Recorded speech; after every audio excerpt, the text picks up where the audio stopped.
Halo saudara-saudara yang terkasih di dalam Kristus, bertemu lagi di Summary Daily Bible School. Dan di summary kali ini kita akan membahas tentang ada 2 covenant. Sebelum kita melihat 2 covenant yang kita akan pelajari hari ini, kita mau menceritakan tentang bangsa Israel. Bangsa Israel melanggar hukum Tuhan dan mereka dalam cerita kali ini baru saja keluar dari Mesir. Dan Tuhan mau membawa mereka ke tanah perjanjian. Dan sesuai Revelation 22 ayat 14, yang masuk ke surga itu adalah yang melakukan hukum Tuhan. Dan hukum yang diberikan di Sinai adalah hukum yang mana mereka harus turuti sebagai syarat untuk memenuhi covenant-nya. Sehingga mereka bisa masuk tanah perjanjian dan ini bukan Kanaan Timur Tengah. Karena di Ibrani 11, Abraham belum masuk tanah perjanjian itu. Dan ini sangat penting untuk ditekankan, karena kalau Abraham masuk tanah perjanjian Timur Tengah, artinya syaratnya tidak berlaku bagi kita. Kalau Abraham belum masuk, artinya persyaratan itu masih berlaku sekarang. Jadi dari mana saya tahu bahwa tanah perjanjiannya itu bukan yang di bumi? Karena Abraham sendiri belum masuk ke kota tersebut yang ada di Revelation 22 ayat 14. Jadi kita tahu bahwa covenant di Exodus ayat 19 itu dengan syarat menuruti 10 hukum sesuai Deuteronomy 4 ayat 13. Yang mana janji untuk masuk ke dalam tanah perjanjian itu, Abraham sendiri belum masuk ke kota yang dijanjikan di Revelation 22 ayat 14. Artinya covenant itu berlaku juga untuk kita karena Abraham yang dijanjikan tanah perjanjian saja belum masuk kota tersebut. Jadi kita lihat bahwa covenant yang Tuhan buat dengan bangsa Israel di Exodus 19 itu sama dengan covenant yang Tuhan buat dengan Abraham di Kejadian 15. Dan dia punya syarat adalah if ye obey my voice. Dan suara Tuhan cuman ada di Exodus 20 ayat 3-17. Karena setelah itu kita tahu yang Tuhan ucapkan itu disampaikan melalui Musa. Atau setelah itu kita cuma dengar suara Musa yang menyampaikan apa yang Tuhan bilang. Dan jika kamu keep the covenant, kamu akan menjadi holy nation, kingdom of priests. Dan sama seperti Abraham, ketika di Kejadian 12, Abraham disuruh keluar dari Ur Kasdim. Dan Tuhan bilang bahwa dia akan menjadi great nation. Sama seperti kalau bangsa Israel akan menjadi holy nation, kingdom of priests. Jadi kesimpulan sejauh ini, covenant yang Tuhan berikan kepada bangsa Israel dan Abraham itu sama-sama bagusnya. Nah, sekarang mari kita ke cerita Abraham. Kondisi Abraham di Kejadian 15 adalah tidak mempunyai anak. Pertanyaannya, kalau mau jadi great nation, bagaimana bisa kalau tidak ada anak? Dan Abraham bilang kepada Tuhan, itu karena tidak diberikan benih kepadanya. Jadi kalau tidak ada benihnya, bagaimana mau disuruh panen buah kan? Dan kita tahu bahwa ahli warisnya tidak bisa Eliezer ataupun orang yang bukan berasal dari bowels Abraham. Atau great nation-nya itu adalah yang keluar dari tubuh kamu. Lalu Abraham disuruh lihat ke langit. Sejauh ini mari kita buat kesimpulan. Pertama, tidak ada yang keluar dari tubuh Abraham. Dan ia malah anjurkan yang tidak keluar dari tubuhnya. Dan itu tidak bisa. Lalu Tuhan menyuruh Abraham untuk lihat ke langit. Dan disuruh seperti itu karena tidak keluar dari tubuh kamu. Atau sesuatu yang mustahil mau dibuat tidak mustahil. Jadi Abraham disuruh lihat ke langit dan hitung jumlah bintang. Dan posisi Abraham tidak bisa menghitung jumlah bintang. Karena tidak ada yang bisa keluar dari tubuhmu. Dan ketika disuruh hitung bintang, itu karena akan ada yang keluar dari tubuh kamu. Dan kamu bisa hitung jumlah bintang. Tapi kenyataannya, ketika disuruh hitung jumlah bintang, Abraham bilang, saya tidak bisa. Dan Tuhan bilang, bisa. Jadi di sini yang bisa adalah Tuhan. Kalau bangsa Israel yang kita bawa ke cerita Abraham, bangsa Israel kan bilang, kita akan usahakan untuk bisa mengeluarkan sesuatu dari tubuh. Karena mereka bilang, all the Lord had spoken, we will do. Jadi di sini kita bisa lihat bahwa Abraham mengakui bahwa saya tidak bisa menurut 10 hukum. Dan karena Abraham mengakui hal tersebut, dia diperhitungkan righteous, karena dia percaya bahwa Tuhan yang bisa. Dan kalau bangsa Israel yang ditaruh di Kejadian 15, mereka bilang mereka bisa hitung jumlah bintang. Atau mereka bilang bisa ada kok yang keluar dari tubuh. Jadi kesimpulannya di sini, respon Abraham itu yang menunjukkan bahwa dia tidak bisa buat apa-apa, dan bahwa Tuhan yang bisa adalah the new covenant. Sedangkan yang orang Israel lakukan di Sinai dengan bilang, we will do. Mereka rasa mereka bisa bikin semuanya tanpa Tuhan, itu adalah the old covenant. Nah, sekarang kita membahas prinsip dari covenant. Covenant bisa terjadi karena ada keterlibatan dari dua belah pihak. Jadi sudah pasti berhasil dari keberhasilannya ataupun ketidakberhasilannya. Kalau the new covenant pasti berhasil karena Tuhan yang buat berhasil. Dan yang menentukan the covenant ini menjadi new atau old adalah pihak yang selain Tuhan. Jadi cerita di Kejadian 15 waktu Abraham bilang, tidak bisa ada yang keluar dari tubuh saya. Dan Tuhan suruh Abraham hitung bintang. Kalau Abraham mulai hitung bintang, itu artinya the old covenant. Dan karena Abraham tidak bilang apa-apa, Abraham diperhitungkan righteous atau right doing. Dan apa yang membuat Abraham diperhitungkan righteous? Karena dia percaya. Kenapa dibilang righteous atau ada right doing, tapi dia did nothing atau tidak melakukan apa-apa? No, he did something, yaitu dia percaya. Dan kalau dia melakukan sesuatu yang selain percaya, dia sedang melakukan the old covenant. Artinya, waktu dia percaya, dia tahu bahwa Tuhan yang akan hitungkan jumlah bintangnya atau membuat dia bisa ada anak. Dan ketika Abraham percaya, Abraham diperhitungkan right doing-nya Kristus. Karena semua adalah pekerjaannya Kristus dan Abraham tidak bisa buat apa-apa. Dan kalau Abraham bisa hitung jumlah bintang, itu karena Tuhan Yesus yang bilang jumlah bintangnya. Karena semua Yesus yang bekerja, Efesus 2 ayat 10. Yang mana kita adalah His workmanship. Kita adalah hasil pekerjaannya. Jadi tidak ada di dunia ini yang tidak Tuhan hasilkan. Tuhan yang menghasilkan semuanya. Karena kita tidak bisa buat apa-apa. Nah, mari kita kembali ke Exodus 19 di mana Tuhan buat covenant dengan bangsa Israel yang keadaannya selalu melanggar hukum Tuhan.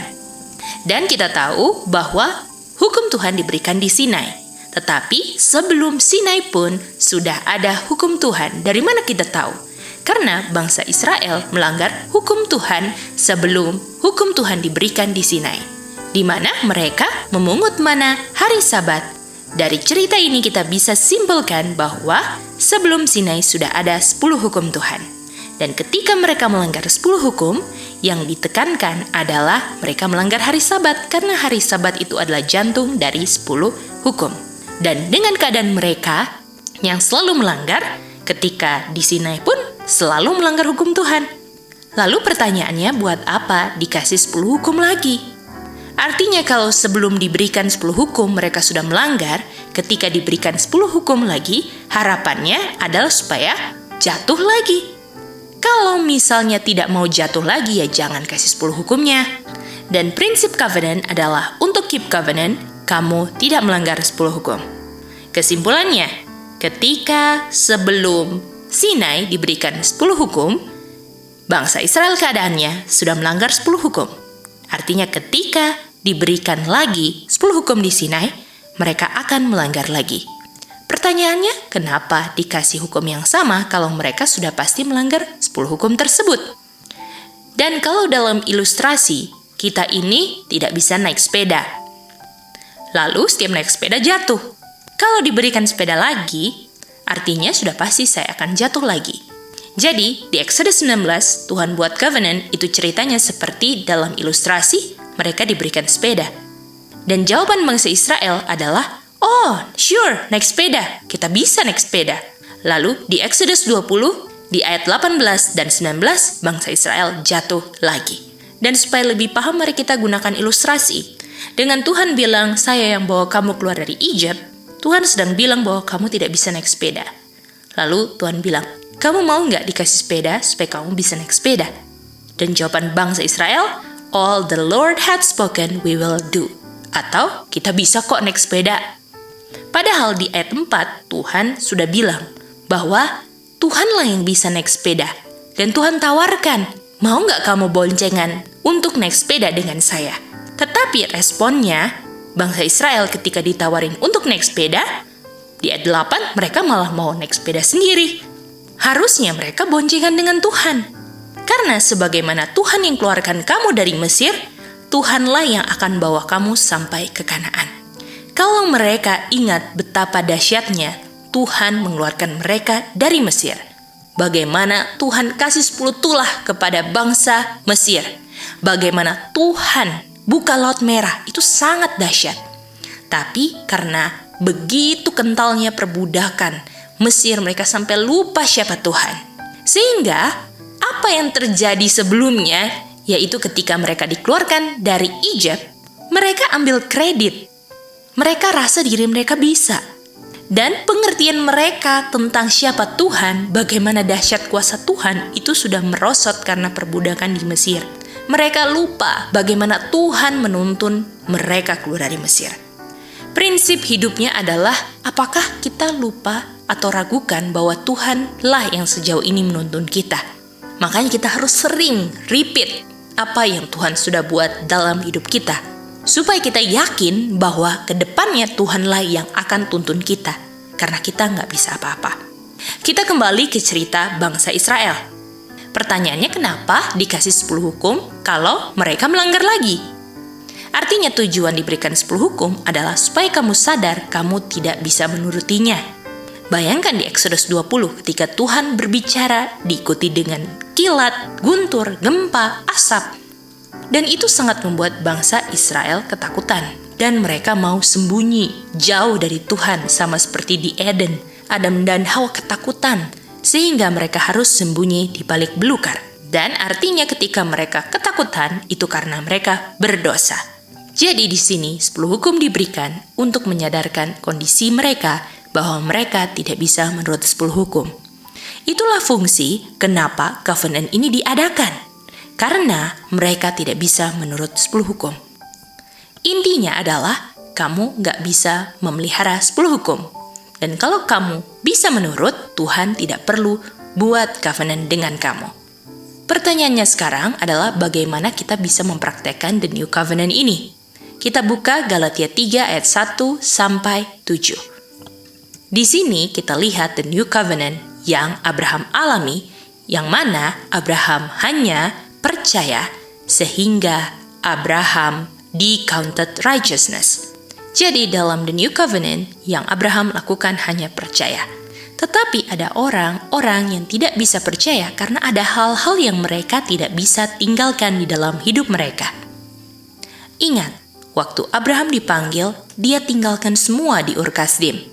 Dan waktu sampai masuk di tanah perjanjian, malah Abraham dibilang sebagai orang asing, jadi di situ bukan tanah perjanjiannya sebenarnya. Karena di situ juga banyak penyembahan berhala. Masa tempat yang banyak penyembahan berhala disebut tanah perjanjian yang dijanjikan Tuhan? Gak mungkin. Tapi buat Abraham prinsipnya adalah, wherever God wants him to be, it was the happiest place. Di mana saja Tuhan menginginkan Abraham untuk berada, di situ adalah tempat yang paling berbahagia untuk Abraham. Jadi kuncinya di sini adalah the new covenant adalah John 3 ayat 16, barang siapa percaya. Dan satu prinsip lagi yang harus kita mengerti, di Roma 6 ayat 1, Rasul Paulus bertanya, cara menerima grace apakah dengan berdosa? Padahal grace itu di Roma 1 ayat 5 adalah untuk menurut. Jadi pertanyaannya, untuk saya menurut apakah dengan saya berdosa? Atau untuk masuk surga apakah dengan melanggar? Jadi banyak orang yang salah mengartikan tentang grace ini. Jadi untuk dapat grace ya berdosa, itu pikiran mereka. Tapi kita baca konteks ayat ini, apa yang dimaksudkan ketika kita menerima grace. Di Roma 6 ayat 14, ketika kita terima grace, dosa tidak lagi menguasai kamu. Kamu tidak dibawa dosa lagi. Kamu tidak berdosa. Dan itu semua karena grace, dosa tidak lagi menguasai kamu. Dan kita tahu bahwa grace itu kata lainnya the Spirit of Christ. Jadi ketika kita terima the Spirit of Christ, kita akan menurut dan tidak akan layani daging. Dan ketika kita menurut dan tidak melayani daging, itu artinya kita tidak di bawah dosa.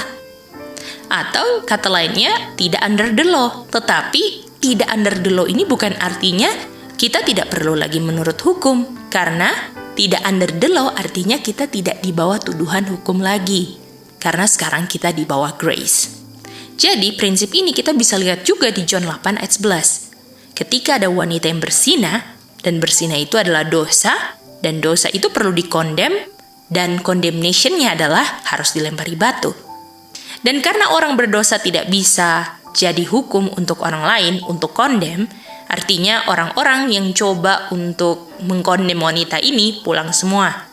Tetapi Tuhan juga tidak menghakimi wanita ini. Kenapa Tuhan tidak kondem wanita ini? Karena wanita ini mengakui dosanya dan bertobat. Tetapi tidak sampai di situ saja. Tuhan tidak cuma bilang, neither do I condemn thee, tetapi Tuhan bilang, go and sin no more. Arti go and sin no more ini bukan artinya saya jadi bebas untuk tidak menurut.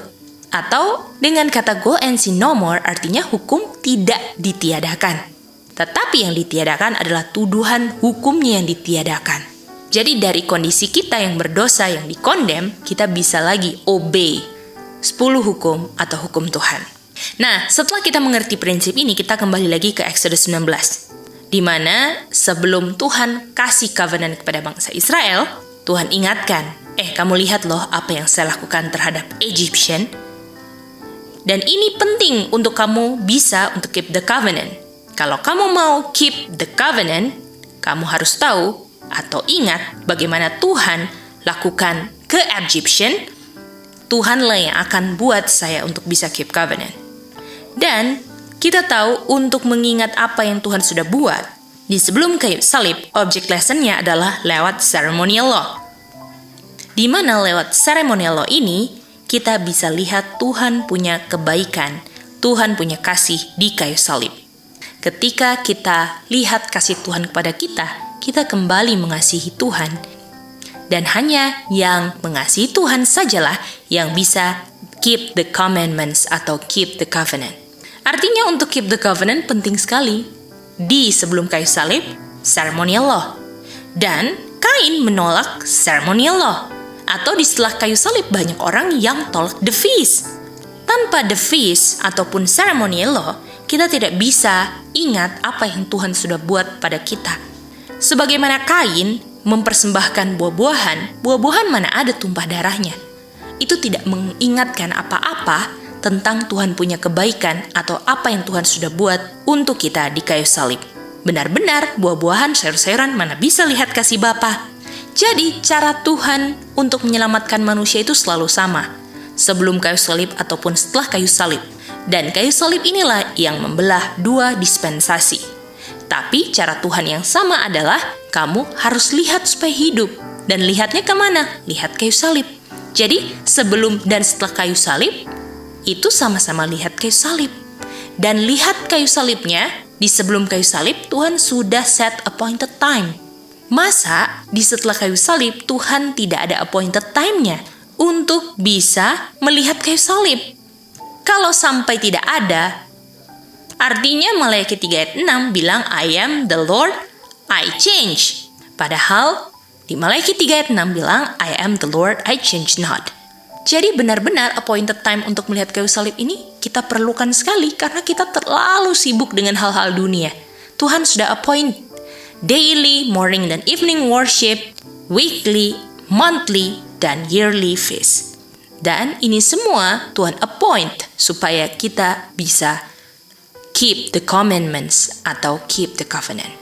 Jadi pada prinsipnya adalah covenant dibuat itu berdasarkan the voice of God atau hukum Tuhan. Jadi waktu Tuhan buat covenant-nya di Exodus 19 ayat 5, Tuhan bilang, kamu keep covenant kalau kamu obey my voice.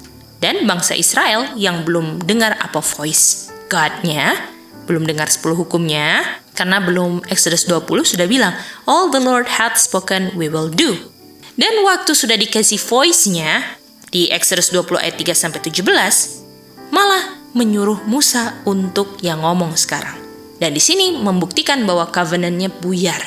Atau mereka sekarang sedang lakukan old covenant. Jadi di sini ketika mereka setelah diberikan 10 hukum mereka jatuh, ini supaya mereka tahu bahwa mereka ada persoalan dengan dosa. Dan di saat mereka sadar, Matius 5 ayat 3 berlaku, Blessed are poor in the spirit. Nah, pertanyaannya apa hubungan 10 hukum dengan covenant? Jadi, covenant ini akan dipenuhi janjinya pada orang yang menurut 10 hukumnya. Tapi, orang-orang Israel tidak bisa menurut 10 hukum. Walaupun tidak bisa menurut 10 hukum, bisa menurut 10 hukum karena Tuhan yang akan tolong kita. Jadi setelah Tuhan bilang 10 hukumnya di Exodus 20 ayat 3-17, yang adalah dasar covenant, itu membuktikan bahwa hukum itu tidak pernah ditiadakan setelah kayu salib. Dengan adanya covenant, ini membuktikan bahwa kita perlu untuk menurut. Kalau tidak ada covenant, itu menunjukkan bahwa tidak perlu menurut. Jadi kalau kamu bilang setelah kayu salib hukum ditiadakan dan tidak perlu menurut, artinya kamu di luar dari covenant-nya Tuhan. Dan untuk menurut, Tuhan kasih grace, karena fungsi grace adalah untuk obey. Dan ketika Tuhan kasih grace, orang-orang banyak menerjemahkan bahwa grace ini supaya kita tidak apa-apa melanggar. Itu salah. Jadi kita harus ingat sekali bahwa covenant itu adalah supaya kita menurut. Nah, kita kembali lagi ke cerita bangsa Israel. Nah, jadi setelah dibilang 10 hukum, Tuhan tidak lagi bilang apa-apa kepada bangsa Israel, sesuai Deuteronomy 5 ayat 22, karena He added no more, atau Tuhan tidak menambahkan apa-apa lagi. Dan semua yang Tuhan bilang sudah ditulis di 2 loh batu. Dan sekarang, Tuhan berkomunikasi kepada bangsa Israel melalui Musa. Jadi, apa sih sifat semua instruksi yang Tuhan berikan? Jawabannya adalah untuk supaya mereka tidak berdosa. Dan apa yang Tuhan berikan itu ada benefitnya untuk menolong orang yang sadar bahwa dia butuh pertolongan atau sadar bahwa dia tidak bisa menurut. Jadi sebagai penutup kita mau uraikan apa yang kita sudah bahas sejauh ini. Di Exodus 19 Tuhan buat covenant dengan bangsa Israel dan diharapkan bangsa Israel ingat bahwa Tuhanlah yang buat mereka bisa keep covenant, karena di ayat 4 dikatakan bahwa kamu telah lihat apa yang saya sudah lakukan kepada bangsa Mesir. Lalu di Exodus 20 ayat 3-17 Tuhan ucapkan lagi 10 hukum, dan ini adalah dasar dari covenant yang mana covenantnya bisa dipenuhi ketika mereka menurut 10 hukum. Dan ketika Tuhan bilang ucapkan 10 hukumnya, di ayat 18-19, mereka insyaf akan dosa mereka. Dan Musa ingatkan di ayat 20, Tuhan sedang menguji mereka, ataupun apa yang Tuhan lakukan ini adalah supaya mereka tidak berdosa. Tetapi bangsa Israel malah menjauh. Dan Musa lah yang mendekat kepada Tuhan. Dan kalau mereka menjauh, artinya mereka berdosa. Dan dari pasal 20, ada hukum-hukum yang Tuhan berikan melalui Musa, seperti the law of altar, the law of slaves, dan sebagainya macamnya. Kita bisa baca di pasal-pasal berikutnya. Dan kita lihat di Exodus 23 ayat 20, di situ ada janji untuk menaklukkan Kanaan. Dan sebelum janji untuk menaklukkan Kanaan, di 10-9, Tuhan memberikan the law of Sabbaths and festival. Jadi kita bisa lihat urutannya. Untuk kamu masuk tanah perjanjian, penting dong artinya untuk keep the feast atau lihat kebaikan Tuhan di appointed time. Lalu di pasal 24 ada covenant confirm, di mana di sini Musa melakukan sacrifice di mana ada tumpah darah binatang. Tetapi di Hebrews 9 ayat 12 dikatakan, kalau menggunakan darah lembu tidak ada yang selamat. Tetapi untuk ada eternal redemption harus menggunakan darahnya Kristus. Karena Tuhan Yesus masuk ke holy place melalui darahnya, bukan darah lembu atau binatang. Jadi kita lihat di sini bahwa covenant di Sinai itu menggunakan darah domba atau darah lembu, dan itu sudah pasti tidak berhasil. Dan sesuai Lukas 22 ayat 19 dan 20, di sini Tuhan buat New Testament atau the New Covenant, yang mana the New Testament ini berdasarkan darahnya Kristus. Dan kalau berdasarkan darahnya Kristus itu akan berhasil covenant-nya. Artinya kesimpulannya di Sinai itu ketika mereka bilang all the Lord had spoken we will do, itu adalah the old covenant. Dan darah Kristuslah atau righteousness-nya lah yang membuat berhasilnya the New Covenant. Dan ini tetap berlaku setelah kayu salib. Karena the New Covenant itu berlakunya di sebelum atau setelah kayu salib. Jadi pengertian the New Testament ini adalah masa perjanjian setelah kayu salib itu salah.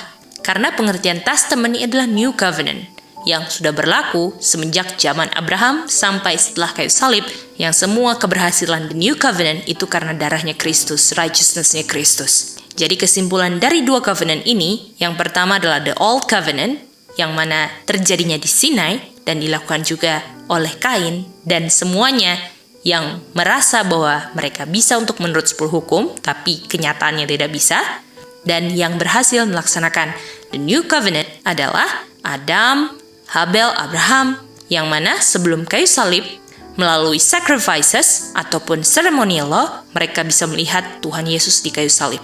Melalui darah domba, yang adalah object lesson untuk bisa melihat darahnya Kristus, pengorbanannya Kristus, kasihnya Kristus. Jadi, sejak dosa masuk, ada pilihan the new atau old covenant. Dan itu berlakunya sampai sekarang. Nah, sekarang tinggal pilihan kita. Kita mau menjalankan yang the new covenant atau the old covenant. Begitulah Summary Daily Bible School. Kali ini kita akan bertemu lagi di Summary Daily Bible School berikutnya. Tuhan memberkati kita semua.